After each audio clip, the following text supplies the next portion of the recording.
Hola, ¿qué tal? Saludos, soy Iván Carrillo y es un honor estar de nuevo con ustedes en Reporte Climático, el espacio de periodismo de soluciones para un mundo en constante cambio. Pocas criaturas en el planeta evocan una mezcla tan potente de miedo y fascinación como los tiburones.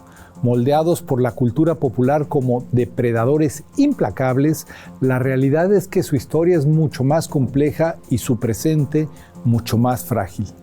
Estos guardianes ancestrales de los océanos, lejos de ser los villanos, son en realidad las víctimas de una presión humana insostenible. México, con más de 100 especies en sus aguas, es un territorio privilegiado y a la vez un escenario clave para su supervivencia. Hoy exploraremos la relación poco conocida de las comunidades costeras con los tiburones, desde su uso ancestral hasta su papel en la Segunda Guerra Mundial, y analizaremos las amenazas que enfrentan hoy por la sobrepesca y el cambio climático. ¿Qué se está haciendo para protegerlos y cuál es nuestro papel como consumidores en esta historia? Para arrojar luz sobre estos magníficos animales, conversaremos con Luz Erandi Saldaña, bióloga especialista en evaluar la vulnerabilidad de las especies marinas, y con ella buscaremos desmantelar los mitos y entender los desafíos reales para la conservación de los tiburones en nuestros mares. Antes, hacemos una parada estratégica para echar un vistazo al panorama climático en nuestro planeta.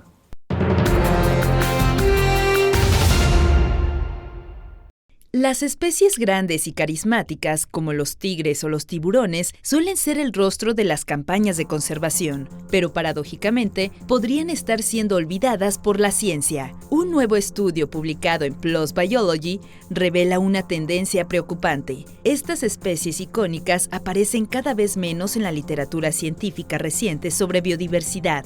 Analizando más de 12,000 especies en 14 revistas de alto impacto, los investigadores encontraron que los animales grandes, raros y con áreas de distribución pequeñas tienen menos probabilidades de ser incluidos en los estudios modernos. La razón es que las nuevas metodologías que dependen de grandes volúmenes de datos favorecen a las especies más comunes. Este sesgo metodológico crea un punto ciego en nuestro conocimiento, dejando fuera precisamente a las especies que a menudo enfrentan mayores amenazas. Los autores advierten que, si no se corrige este rumbo, podríamos estar perdiendo información vital para proteger a los animales que más capturan la imaginación del público.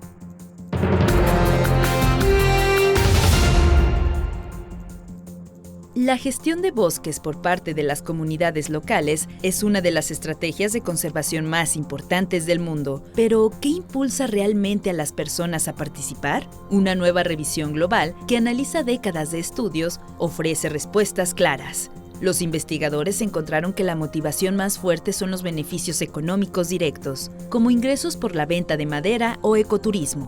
Sin embargo, el dinero no es suficiente. La participación también depende de factores de gobernanza, como tener una tenencia segura de la tierra y reglas claras y justas. Otro elemento crucial es el capital social, la confianza entre los miembros de la comunidad y su capacidad para organizarse.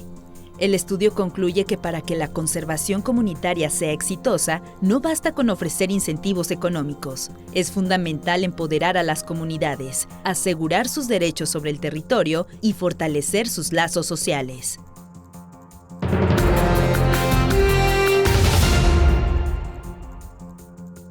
Durante las últimas 2 décadas, China ha llevado a cabo uno de los programas de restauración forestal más ambiciosos de la historia. ¿Pero han beneficiado estos nuevos bosques a la biodiversidad? Una nueva evaluación integral, publicada en Nature Communications, ofrece una respuesta mixta. El análisis encontró que, efectivamente, la cubierta arbórea aumentó significativamente, y con ella la diversidad de aves y mamíferos. Sin embargo, los beneficios no fueron uniformes. Las plantaciones de monocultivos, aunque verdes, albergaron mucha menos biodiversidad que los bosques que se generaron de forma natural. La lección más importante del estudio es que no basta con plantar árboles. La forma en que se restaura es crucial. Para maximizar los beneficios para la vida silvestre, los programas de reforestación deben priorizar la regeneración natural y la plantación de especies nativas diversas. El caso de China es un poderoso recordatorio de que la restauración ecológica exitosa es un asunto de calidad, no solo de cantidad.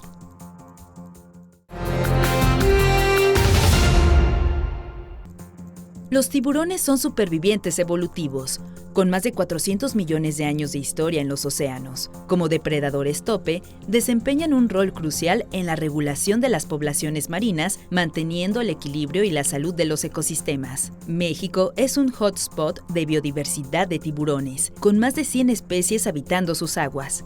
Sin embargo, en las últimas décadas la sobrepesca, la captura incidental y la degradación de sus hábitats han llevado a muchas de estas poblaciones al borde del colapso. La imagen del tiburón como un monstruo come hombres está profundamente arraigada, pero oculta una verdad incómoda. Son ellos quienes sufren el impacto de nuestras actividades. Luz Erandi Saldaña nos habla de esta dualidad y de una historia cultural muy poco conocida. Así es, existe una historia, ¿no? de temor hacia estas especies, aunque también existe, por otro lado, una historia poco conocida de una relación que hay de la pesca en México de estas especies, ¿no?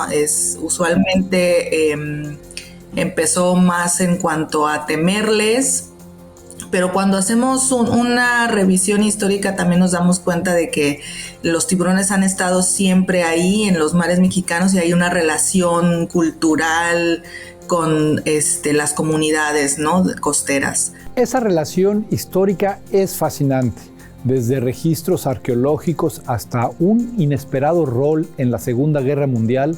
Los tiburones han sido un recurso vital para las comunidades humanas mucho antes de ser temidos. Pues bueno, esta relación se da de muchas formas, desde el punto en el que pues los humanos, las comunidades, muchas comunidades costeras históricamente siempre han dependido de los recursos del mar, y los tiburones es otro recurso más, ¿no? Entonces, ya sea de la captura para la subsistencia, incluso hay registros arqueológicos, ¿no? Donde hay estos dientes, estos restos de columnas de algunas especies de tiburones. O sea, culturalmente, desde tiempos ancestrales, son parte, ¿no? de la cultura. Ya en eras un poco más modernas, por así decirlo, ¿no? Pero estamos hablando aún así de los años 30. Incluso la captura de tiburones tuvo un fuerte pico, un fuerte auge e importancia culturalmente, porque se capturaban tiburones para extraer el hígado y para extraer la vitamina A del aceite, ¿no? Entonces, esta vitamina A fue muy importante porque no se producía de forma sintética, se extraía de los hígados de tiburones y se utilizaba para, como fuente, pues, de vitamina para los soldados para la Segunda Guerra Mundial. Tras la guerra, el enfoque del mercado cambió drásticamente. La creciente demanda de aletas de tiburón en Asia desencadenó una de las prácticas más destructivas para estas especies, el aleteo. Así es, por cuestiones también culturales, ¿no? A veces también tenemos que revisar, es importante revisar, ¿no? Estas conexiones culturales para poder entender qué está pasando y poder entonces buscar las soluciones, ¿no? En el caso de las aletas, sí, por cuestiones culturales, por ser un alimento importante en muchas culturas asiáticas, pues empezó a tener este interés, ¿no? en los tiburones. Y los mercados, digamos, al estar dominados en cuanto al alto precio de las aletas en comparación a la carne, pues causó lo que es la problemática de captura de tiburones exclusivamente por sus aletas, ¿no? Por estas cuestiones, ¿no? de valor. Afortunadamente, gracias a regulaciones más estrictas y a un aprovechamiento integral del animal, esta práctica se ha logrado reducir significativamente en México y en otras partes del mundo. Así es un gran logro, hay muchas reglamentaciones en cuestiones pesqueras, incluso a nivel de mundial, para que no ocurran estas prácticas, ¿no? Esta es una de las políticas, una de las medidas que la mayoría de los países que captura tiburones y que tiene pesquerías de tiburones han implementado en sus políticas, ¿no? Es una reglamentación, incluso hacen las inspecciones, piden que el cuerpo que las aletas estén atadas al cuerpo para poder venderlos, para poder descargarlos en los puertos, ¿no? O sea, son regulaciones que están en muchos países. Y en el caso de México, esta práctica se logró, digamos, que dejara de ocurrir gracias a que México pues aprovecha la mayor cantidad de objetos, digamos, de productos, perdón, del tiburón, por ejemplo, pues, dientes, piel, carne, aletas, ¿no? Entonces, de cierta forma eso logró que funcionara esta medida, ¿no? Más allá de la pesca, ¿cuál es el rol de los tiburones en el océano? Luz Erandi nos recuerda su función como reguladores del ecosistema, pero también destaca su increíble diversidad que va mucho más allá del estereotipo del gran depredador. Bueno, pues una de las principales, digamos, funciones que cumplen estas especies en los ecosistemas, pues es la regulación, ¿no?, de las otras poblaciones. Al ser depredadores tope, muchas de las especies crean una regulación, ¿no?, a través del consumo de las presas, y pues que evitan que haya, digamos, más de un grupo de especies, ¿no? Pero algo también muy interesante de este grupo es que es muy diverso, existen muchísimas especies, existe mucha variedad, y también tenemos desde depredadores tope hasta otras especies que no son estos grandes depredadores carnívoros, ¿no? O sea, incluso tenemos especies que son filtradoras, como las ballenas, ¿no? Entonces también tenemos toda este abanico, ¿no?, de especies y de características diferentes, y es lo que para mí siempre me ha llamado la atención, ¿no?, que los hace fascinantes, ¿no?, el que haya muchísimas especies.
Mexicanas y algunas aprovechables, ¿no? Aquí la cuestión siempre ha sido pues el encontrar el equilibrio, identificar cuáles especies es necesario protegerlas y cuáles especies pues pueden soportar cierta presión pesquera, ¿no? Pero siempre el objetivo pues es tratar de que las poblaciones puedan seguir existiendo, puedan seguir habitando, ¿no? Entonces, por eso también la importancia de evaluar cuál es la vulnerabilidad de estas especies, ¿no? Sobre el impacto del cambio climático, Luz Erandi explica que aún falta información precisa, pero la principal hipótesis es que las especies se desplazarán en busca de aguas con temperaturas óptimas. Existe realmente poca información exacta, verídica, o sea, de poder decir exactamente cuáles son los impactos que causa el cambio climático en las especies, sobre todo porque también son muchas,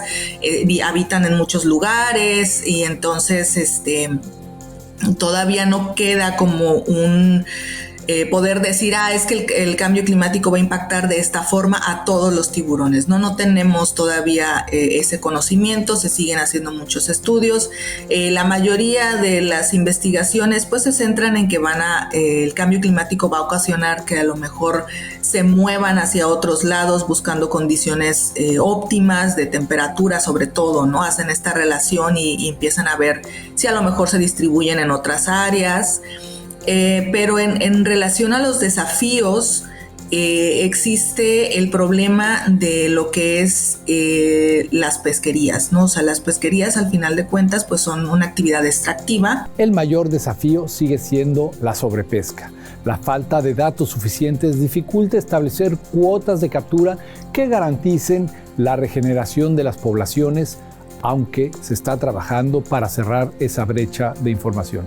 No hay un control que diga, puedes extraer tantos y con eso vas a permitir que se vuelva a regenerar la población, ¿no? Eso es el objetivo que busca los análisis y las evaluaciones pesqueras para poder decir, mira, ¿sabes qué? Puedes extraer tantos y eso va a permitir que pues la población se pueda regenerar en el futuro y que puedan seguir existiendo los tiburones, ¿no? Entonces, eso es uno de los grandes desafíos de que no hay tanta información como para poder decir eso, ¿no? Entonces, ahorita hay muchas medidas y se está trabajando en muchos aspectos en ese sentido. O sea, yo he tenido la fortuna de poder colaborar con, por ejemplo, autoridades pesqueras que sí están interesadas, ¿no? en hacer estas evaluaciones y en estar buscando formas de hacerlo, ¿no? Entonces, justamente, las evaluaciones de vulnerabilidad es como un paso previo, es decir, bueno, no tienes tanta información, pero al menos puedes buscar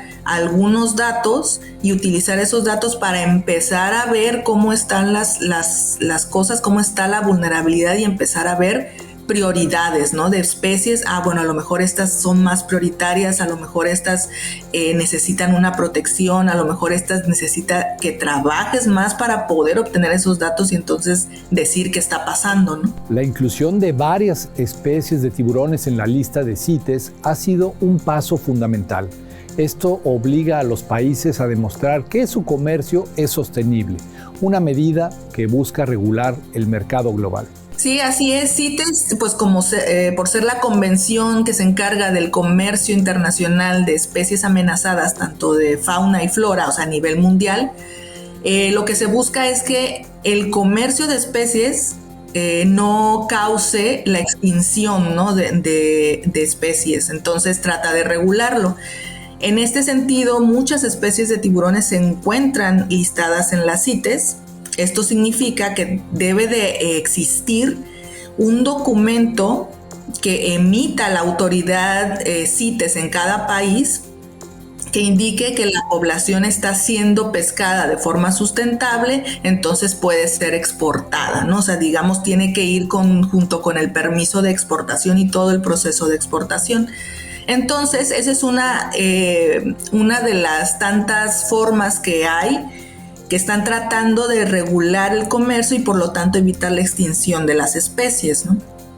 En este sentido, pues México, al tener también estas debilidades en cuanto a la falta de datos y las evaluaciones, pues también tiene el problema de poder demostrar que realmente son pesquerías sustentables y entonces pues sí hay pues algunos detalles con digamos el cumplimiento de lo que es CITES, ¿no? Pero se está logrando implementar en México. Luz Erandi, quien ha sido asesora científica en este proceso, confirma que las autoridades están trabajando intensamente para cumplir con estos compromisos internacionales. Sí, definitivamente, desde que fueron listados especies de tiburones de importancia pesquera y de importancia para exportaciones, Desde ese punto sí se ha estado trabajando mucho por parte de las autoridades que son de CITES aquí en México, que es por parte de Conavio, y en conjunto, por supuesto, con autoridades pesqueras, ¿no? Para la cuestión de los análisis, de las evaluaciones, y sí han estado haciendo muchísimo trabajo. He tenido la fortuna de trabajar con ellos como asesora científica en algunas de las evaluaciones y en los proyectos que están haciendo, ¿no? Entonces están ahora sí que trabajando en muchas áreas, desde las evaluaciones, de identificar cuáles son los volúmenes que se pueden exportar, desde vulnerabilidades, desde capacitaciones para el correcto llenado de bitácoras y obtener mejores datos, etcétera, ¿no? Identificación de aletas, etcétera. Una alternativa a la pesca es el ecoturismo. Luz Erandi lo ve como una opción viable, pero advierte que debe implementarse con una regulación cuidadosa para no afectar ni a los ecosistemas ni a las comunidades locales. Definitivamente es una alternativa. Cada vez hay más movimiento en cuanto a los turistas interesados en este tipo de actividades y por supuesto pues la derrama económica que implica la visita a los sitios, ¿no? Aquí lo único es avanzar en las reglamentaciones, ¿no? En las capacidades de carga, por ejemplo, de cuánta gente puede recibir un sitio, cómo se va a dar el desarrollo, sobre todo en comunidades cuando son muy pequeñas, ¿no? Y que tienen poca infraestructura para recibir a turistas, o sea, como que analizar también todas esas partes y no dejarse llevar solo como, bueno, hay una posibilidad de turismo y vámonos todos para allá, ¿no? Sino también esa parte creo que es importante, ¿no? O sea, también cómo impacta a las comunidades locales, pues que ahí habitan, ¿no? Para concluir, Luz Erandi nos invita a ser consumidores más informados. Muchas veces, sin saberlo, consumimos carne de tiburón en platillos como los tacos de pescado, lo que nos conecta directamente con su conservación.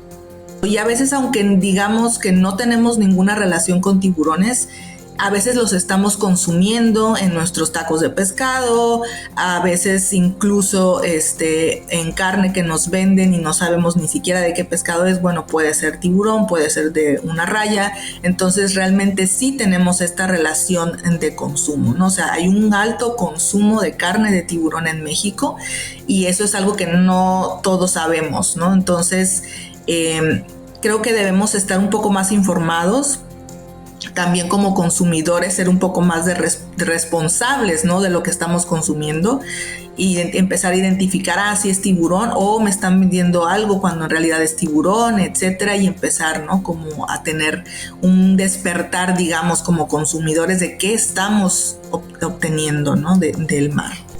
La conversación con Luz Erandi Saldaña nos obliga a mirar a los tiburones con nuevos ojos, no como monstruos, sino como criaturas fascinantes, culturalmente relevantes y ecológicamente vitales que enfrentan una grave amenaza. Su historia nos muestra que las soluciones no son sencillas, requieren ciencia, regulaciones internacionales como CITES, alternativas económicas como el turismo responsable y fundamentalmente una mayor conciencia de nuestra parte.